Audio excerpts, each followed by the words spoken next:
నా పేరు డాక్టర్ కవిత అజయ్ అండి. నేను ఒక సైకాలజిస్ట్ అండ్ మోటివేషనల్ స్పీకర్. ఈరోజు నేను మీతో మాట్లాడడానికి వచ్చాను. లైఫ్ స్కిల్స్ గురించి, జీవన నైపుణ్యాలు ఏంటండి అసలు. మనం జీవిస్తూ ఉంటాం కదా. సో మరి ఆ జీవించడానికి ఒక నేర్పు, ఒక ఓర్పు, ఒక బ్యూటిఫుల్ లైఫ్ని లీడ్ చేయడానికి కావాల్సిన స్కిల్స్ని మనం జీవన నైపుణ్యాలు, లైఫ్ స్కిల్స్ అంటాం. యా, ఒక అర్థవంతమైన జీవితం, ఒక ఆనందకరమైన జీవితం గడపడానికి కావలసిన నైపుణ్యాలని జీవన నైపుణ్యాలు అంటారు. మామూలుగా అంటే మనం లైఫ్లో, డే టు డే లైఫ్లో చాలా ఛాలెంజెస్ని ఎదుర్కొంటూ ఉంటాం. సో ఆ ఛాలెంజెస్ని ఎదుర్కొనే క్రమంలో సమ్టైమ్స్ ఒత్తిడికి కూడా గురి అవుతూ ఉంటాం. అలా ఒత్తిడికి గురి కాకుండా మనం మీనింగ్ఫుల్ లైఫ్ని లీడ్ చేయడానికి, హ్యాపీగా లైఫ్ని లీడ్ చేయడానికి, ఈజీగా లైఫ్ని లీడ్ చేయడానికి కావలసిన స్కిల్స్ని మనం లైఫ్ స్కిల్స్ లేదా జీవన నైపుణ్యాలు అంటాం. జీవన నైపుణ్యాలు అనేటివి 3 రకాలండి. అంటే మనకి ముఖ్యంగా బేసికల్లీ మనకి లైఫ్లో బాగా అంటే వాటిని డివైడ్ చేస్తే 3 లైఫ్ స్కిల్స్గా 3 రకాలుగా విభజించుకోవచ్చు. First one is social skills, అంటే సాంఘిక నైపుణ్యాలు. సోషల్ లైఫ్ లీడ్ చేయడానికి మనం వీఆర్ నాట్ ఐసోలేటెడ్, మనం ఒక సొసైటీలో జీవిస్తున్నాం. సో సొసైటీలో ఉన్న వ్యక్తులతో మనం పనులు చేస్తూ వెళ్తుంటే, సో ఇంటర్పర్సనల్ రిలేషన్స్ అంటే మన పనులు సరిగా జరగడానికి, మనం ముందుకెళ్ళడానికి మనకు ఉపయోగపడే స్కిల్స్ని మనం సాంఘిక నైపుణ్యాలు లేదా సోషల్ స్కిల్స్ అంటాం. ఆ తర్వాత థింకింగ్ స్కిల్స్ అంటే ఆలోచన నైపుణ్యాలు. ఆ తర్వాత కోపింగ్ స్కిల్స్ అంటే మనం ఒత్తిడిని ఎలా ఎదుర్కోగలుగుతున్నాము, ఎలా ఎదుర్కోగలం, ఒత్తిడిని జయిస్తేనే మనం జీవితంలో ముందుకెళ్ళగలుగుతాం. సో ఇలా 3 రకాలుగా సోషల్ స్కిల్స్, సాంఘిక నైపుణ్యాలు, థింకింగ్ స్కిల్స్, ఆలోచన నైపుణ్యాలు, after that coping skills. Basically ఈ 3 అంటే ఒత్తిడిని ఎదుర్కోగలిగే స్కిల్స్ని మనం కోపింగ్ స్కిల్స్ అంటాం.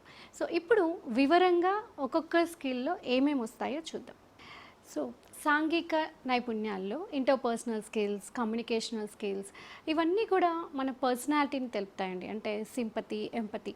సో ఎంపథెటిక్ స్కిల్స్, సింపతి మనకు తెలుసు, కానీ ఎంపతి అంటే ఇతరులని మనం ఏ విధంగా అర్థం చేసుకుంటున్నాం, ఇతరుల అవసరాలని మనం ఏ విధంగా అర్థం చేసుకుంటున్నాం.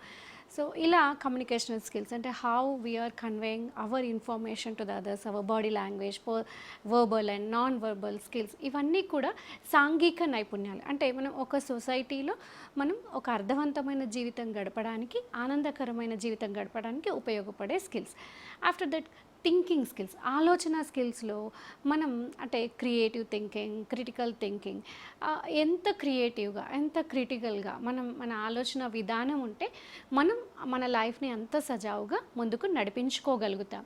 After that coping skills. Coping స్కిల్స్లో అంటే మనం ఎదుర్కొంటున్న ఒత్తిడిని ఎంత బాగా మనం అధిగమించగలుగుతాము, మన ఎమోషన్స్ని, మన నెగిటివ్ ఎమోషన్స్, పాజిటివ్ ఎమోషన్స్ని, స్ట్రెస్ని ఎంత బాగా మనం ఎదుర్కోగలుగుతాము అనే దానిపైన అనే వాటిని మనం కోపింగ్ స్కిల్స్గా చూసుకుంటాం. సో ఇప్పుడు మనం 3 స్కిల్స్ చెప్పుకున్నాం కదా. సో వీటిలో నుంచి మనం కొన్ని ప్రధానమైన కోర్ లైఫ్ స్కిల్స్ గురించి మాట్లాడుకుందాం. ఫస్ట్ వన్ వచ్చేసి సెల్ఫ్ అవేర్నెస్. అంటే మన గురించి మనకి ఉన్న అవగాహన, మన బలాలేంటి, మన బలహీనతలేంటి, మన క్యారెక్టర్ ఏంటి, యాటిట్యూడ్ ఏంటి, ఇవన్నీ మన గురించి మనం తెలుసుకున్నప్పుడు మనం హ్యాపీగా అంటే మనం ఇంకా ఒక గోల్ పెట్టుకున్నా, లక్ష్యం పెట్టుకున్నా ముందుకు వెళ్ళడానికి ఫస్ట్ నా బలాలేంటి, నా బలహీనతలేంటి, where I'm good at, where I'm weak at, where I have to strengthen myself. ఇలా మన గురించి మనకున్న అవగాహనని మనం సెల్ఫ్ అవేర్నెస్ అని అంటాం.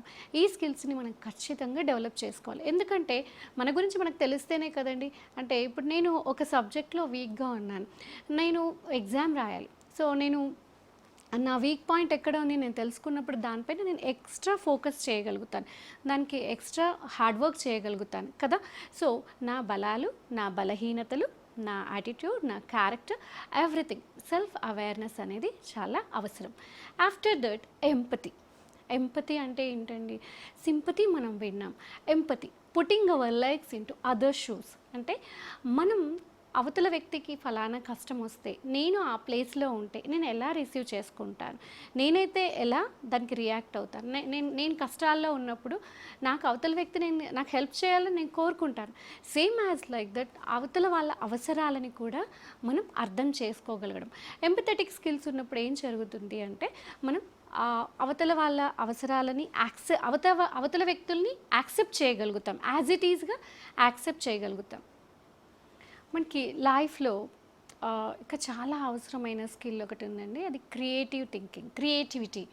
వాట్ ఇట్ ఈస్ అంటే ఒక సమస్యని కానీ ఒక విషయాన్ని కానీ కొత్తగా స్పందించడం, ఇన్నోవేటివ్గా స్పందించడం. ఇందులో 4 అంశాలు ఉంటాయండి. అంటే క్రియేటివిటీలో fluency, originality, flexibility and elaboration. అంటే ఒక విషయాన్ని మనం ఇన్ని కోణాలుగా తీసుకొని మనం థింకింగ్ చేస్తామన్నమాట. అండ్ ఒక సమస్యను ఎదుర్కొనే క్రమంలో ఎంత నేను క్రియేటివ్గా సొల్యూషన్స్ని ఆలోచిస్తాను, అంత బాగా నేను హ్యాపీగా ముందుకెళ్ళగలుగుతాను. అయ్యో నాకు కష్టం వచ్చింది అని భయపడిపోకుండా ఎన్ని క్రియేటివ్ సొల్యూషన్స్ ఉంటాయి అని ఆలోచించగలిగే థింకింగ్ కెపాసిటీని మనం క్రియేటివిటీ అంటాం. After that critical thinking, art of analysing అంటే ఒక విషయాన్ని మనం ఎంత బాగా అనలైజ్ చేసుకోగలుగుతాం, ఎంత బాగా ఎవాల్యుయేట్ చేసుకుంటాం అన్న థింకింగ్ని మనం క్రిటికల్ థింకింగ్ అంటామండి. మనం గబుక్కున్న జడ్జ్మెంట్ ఇచ్చేయకుండా మన దగ్గర ఉన్న ఇన్ఫర్మేషన్, మనం ఎదుర్కొన్న అనుభవాల నుంచి, ఎక్స్పీరియన్సెస్ నుంచి బేస్ చేసుకొని మనం ఆర్ట్ ఆఫ్ ఎనలైజింగ్ అన్నాం కదా.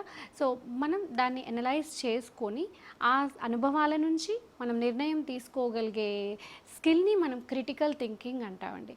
So after that decision making skill, నిర్ణయాలు తీసుకోగలగడం, సరి అయిన టైంలో సరి అయిన నిర్ణయం తీసుకోవడం అనేది మనం జీవితంలో ముందుకెళ్ళడానికి, సక్సెస్ సాధించడానికి ఖచ్చితంగా ఉపయోగపడుతుంది అనడంలో ఎలాంటి డౌట్ లేదండి.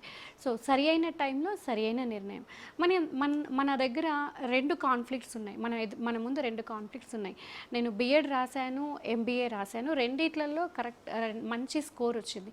సో నేను ఏది తీసుకుంటే నేను ముందుకెళ్ళగలుగుతాను అన్న ఆ రెండింటిని ఆ సరి అయిన సందర్భంలో సరి అయిన నిర్ణయం తీసుకుంటేనే నేను ముందుకెళ్ళిపోతాను. లేకపోతే ఆ 2 కాన్ఫ్లిక్ట్స్ని ఫేస్ చేయలేక నేను అక్కడే ఆగిపోతాను. సో అక్కడ డెసిషన్ మేకింగ్ స్కిల్ అనేది చాలా చాలా ఉపయోగపడుతుంది. ఆఫ్టర్ దట్ ఇంటర్పర్సనల్ స్కిల్స్, ఇవి చాలా అవసరం అనేది. మనకి సాంఘిక నైపుణ్యాలు, సోషల్ స్కిల్స్లో మనం వీఆర్ నాట్ ఐసోలేటెడ్. మనం సంఘజీవులం, సమాజంలో మనం ఒక్కరిగా బ్రతకలేం. 10 మందితోని మనం కలిసిపోతూ వెళ్తేనే మనం హ్యాపీగా ఉండగలుగుతాం, హ్యాపీగా లైఫ్ లీడ్ చేయగలుగుతాం. సో ఒక వ్యక్తికి ఇంకో వ్యక్తికి, కుటుంబంలో కావచ్చు, సమాజంలో కావచ్చు, వర్క్ ప్లేస్లో కావచ్చు, అవతల వ్యక్తితో మనం ఏ విధంగా మనం లైఫ్ లీడ్ చేస్తున్నాము, వాళ్ళతో సామరస్యంగా ఎంత బాగా మనం కలిసిపోగలుగుతున్నాం, మింగిల్ కాగలుగుతున్నాం అని డిసైడ్ చేసే స్కిల్స్ ఇంటర్పర్సనల్ స్కిల్స్. నెక్స్ట్ చాలా అవసరమైన life skill problem solving skill.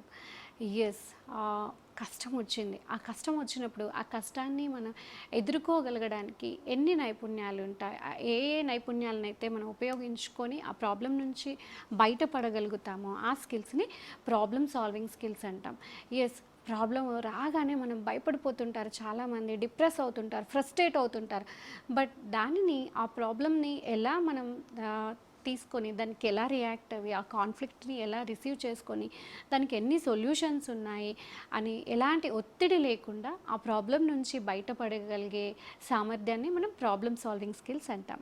After that communicational skills, మాటే మంత్రం కదండి. మన మాటతో ఎంతోమంది శత్రువుల్ని, ఎంతోమంది మిత్రుల్ని కూడా మనం సంపాదించుకోవచ్చు. అంటే ఇక్కడ శత్రువులు, మిత్రులు అంటే మన మాట తీరుతోనే మన మాట ఆకట్టుకునే విధంగా ఉన్నట్లయితే మనం సొసైటీలో చాలామంది ఫ్రెండ్స్ని సంపాదించుకోవచ్చు కదండి. సో ఇంట్లో కూడా ఫ్యామిలీ మెంబర్స్తో, నైబర్స్తో, వర్క్ ప్లేస్లో ఎక్కడైనా మన కమ్యూనికేషనల్ స్కిల్స్. చాలామంది ఏమనుకుంటారంటే మాట్లాడడం వరకే కమ్యూనికేషన్ అనుకుంటారు, బట్ వినడం కూడా చాలా అవసరమైన కమ్యూనికేషనల్ స్కిల్ అండి. సో మనం అవతల వ్యక్తిని ఎంత బాగా వినగలుగుతున్నాము అనేది కూడా చాలా ఇంపార్టెంట్. అండ్ మన బాడీ లాంగ్వేజ్ కూడా ఇట్ కన్వేస్ ఎ లాట్. అంటే వర్బల్ అండ్ నాన్ వర్బల్ ఈ స్కిల్స్ అంటే కమ్యూనికేషనల్ స్కిల్స్లోకి వస్తాయి. సో వీటిని పెంపొందించుకోవడం అనేది చాలా అవసరం. ఆహ్, ఇంకా చాలా అవసరమైన చాలా యూజ్‌ఫుల్ అయిన స్కిల్స్ మనకి coping with stress and coping with emotions. ఇవి 2 కూడా మనకి జీవితంలో చాలా చాలా అవసరమైన స్కిల్స్ అండి. ఎలా మనం కోపప్ చేసుకుంటున్నాం. ఒత్తిడిని ఎక్కడ అవాయిడ్ చేయమని చెప్పము. ఒత్తిడిని ఎక్కడ కంట్రోల్ చేయమని చెప్పము. కానీ ఎలా ఒత్తిడిని స్ట్రెస్ మేనేజ్‌మెంట్ వర్క్‌షాప్స్ కండక్ట్ చేస్తూ ఉంటారు. వింటూ ఉంటాం స్ట్రెస్ మేనేజ్‌మెంట్ అని. అంటే ఏంటి? How can we manage our stress అనేది మన కోపింగ్ స్కిల్స్‌లోకి వస్తుందండి. సో, 90% ఆఫ్ అవర్ డిసీజెస్ అన్నీ కూడా మనం ఒత్తిడి వల్ల ఎదుర్కొంటున్న ప్రాబ్లమ్స్ అన్నమాట.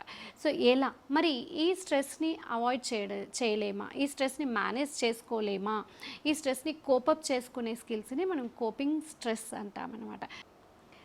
మనకి స్ట్రెస్‌ని ఎదుర్కోలేకపోవడం వల్ల depression, insomnia, sleeping disorders, digestion problems ఇలా చాలా రకాల సైకోసోమాటిక్ డిజార్డర్స్ని మనం ఫేస్ చేయాల్సి వస్తుంది. సో మరి can't we manage that stress? Can't we cope up that stress?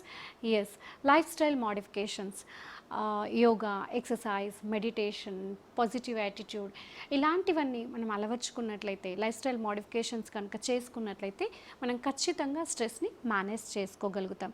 Same like that negative ఎమోషన్స్ని కూడా మనం కోపప్ చేసుకోగలిగినట్లయితే, అంటే పాజిటివ్ లైఫ్ స్టైల్ మోడిఫికేషన్స్ ద్వారా ఇవి 2 కూడా సాధ్యమే. సో ఒక్కసారి బ్రీఫ్గా మళ్ళీ చూద్దాం. అసలు లైఫ్ స్కిల్స్ అంటే ఏంటి?